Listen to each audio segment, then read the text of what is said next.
May magandang beach daw dito sa Barangay Labnig, Paracali. Sisilipin natin. Galing ako dun sa isang respondent ko. Binigyan ako ng malagkit na bigas. Masarap to pang champurado, tsaka pang tikoy. Tingnan natin yung beach dito. 3 kilometers daw sabi ni sir. Ngayon ko pa lang ito papasukin. Mabato oh. Sayang naman, nandito na rin lang ako. Puntahan ko na. Si sir kasi sinabi pa sa akin na may beach dito. Kaso mabato boy. Ganun lang naman ang gawa ko. Kapag may tinatrabaho ako, sinasabayan ko na rin ng kaunting gala. Alam nyo na, para may pang content tayo. Kaya maputi. Sir, punta doon yung dagat? Malapit na po?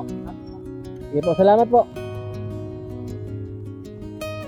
Brad, baka lumubog ang ano ko.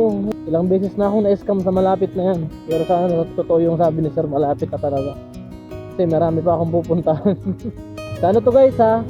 Barangay Labnig, Paracali, Camarines Norte. Galing kasi akong Tabas.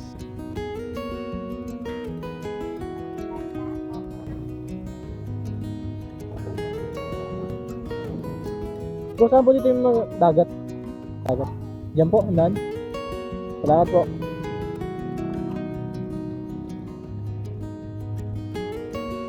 May entrance dun sa kabila.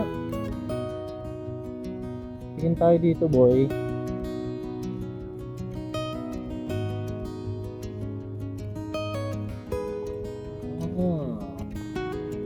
Maganda nga.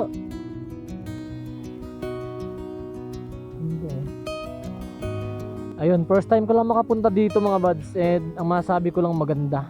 Maganda yung view. May bundok dito sa gilid, may bundok sa gitna, at may bundok din dito sa kabilang gilid. Yung tubig niya malinaw and yung buhangin niya medyo pino siya kumpara sa ibang dagat. Tapos meron din dito mga resort. Katulad nito. Resort to. Pero kung gusto niyo namang makalibre, dito lang kayo sa Pangpang. Dun sa pinasukan ko, makakalibre na kayo dito. Maganda pala ang dagat dito. Hanip yan. Babalik ako rito, may kasama.